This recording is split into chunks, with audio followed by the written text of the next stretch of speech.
are we, man? Spreading enough? And it's the collective IDGAF of the planet over this whole Bawal Bastos thing.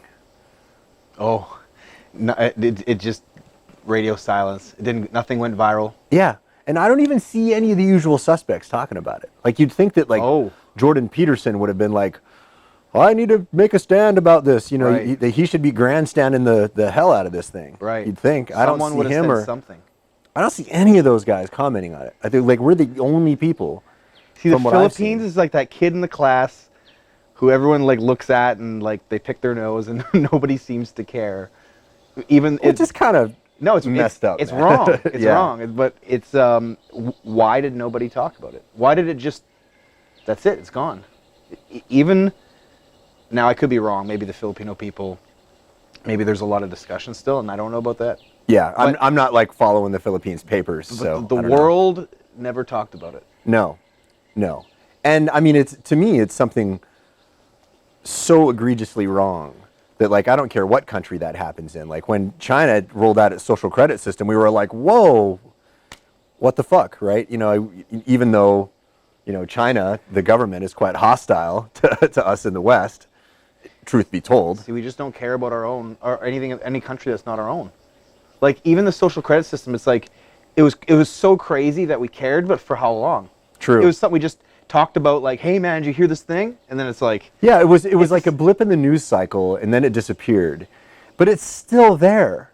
There are still people that cannot travel because of minor social infractions in China, as far as I'm aware. It's not like they rolled it out and then rolled it back, right? It's still in existence, is it not? Oh yeah, it's huge. In certain cities, it's everywhere. Like, before movies play, they'll show the faces and names of people who are debtors in your community. Like, in that movie theater before that movie is played. Really? Yeah. When you say debtors, you mean like people who have welched on their debts? Yeah, people who are not paying their debts. Okay, okay. And the so reason the reason they do that is so that the people in the community know who those people are. So if they see them living in a way in which they should be able to pay their debts, but they're not, then you can tattle on them and provide that proof, and then your social credit goes up. You know, the thing that's messed up about all of this stuff is that you can make a surface argument for all of these things. It's like, oh, well, that's good. You don't want people, you know, who are, you know, who have bad, you know, credit running around messing up people's businesses. Yeah, only deadbeats got to worry about it. So, you only have to worry about that if you're a deadbeat. Why do you care so much unless you're a deadbeat? Yeah. It's the same thing with the Filipino law. Right. It's like, well, if you ain't running around being a fucking asshole, then you have nothing to worry about. Right. Yeah, I was legitimately stunned at some of the justifications people were putting on that, like, you know, that whole, like, you know, just be a good person and you'll be okay. Like, really? Is that how deep your thinking goes? Because it's old. It's like the Gillette thing is the same thing. Well, just be a good person, and the ad only offends you if you're kind of a prick.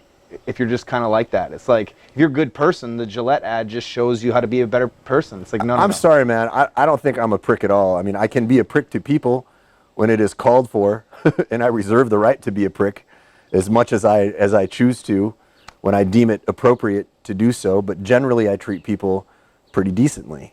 You know, like, I mean, maybe erring on the side of being a little too decent sometimes. You know what I mean? But that ad offended the fuck out of me. I just thought it was like, it was talking down to me. Yeah, because even if there's a few good things in there, the stuff, the really terrible stuff they slipped in there, yeah, it's all one. So now they're like, yeah, but they did this. It's like, but then they snuck that in there. Yeah. Like, they snuck the kids playing around, like wrestling, and then they showed two dogs, and they show, no, don't do that. Kids can't wrestle anymore. It's like, as if that's wrong. So, like, they show something that could actually be wrong, and then they show something perfectly not wrong. Right. And then it's all just clouded and mixed in. I thought almost all of that, what they were showing in the Gillette ad was like, I was like, really? This is what you care about? Well, they don't, because they have no business showing that shit, because they don't fucking care. Yeah. Because 6 months ago, they had big booty bitches fucking with Gillette thongs on, fucking twerking their ass off in a fucking ad. I think Gillette gives a flying fuck, and that's the funny thing is, like, you think they give a fuck about anything except money? It's fucking Gillette, for God's sakes. They're also a sub, what are they, fucking, is it Procter & Gamble? Or I was going to say, is it Procter & Gamble? One of those two. I think Gillette gives a fuck, like, about social issues.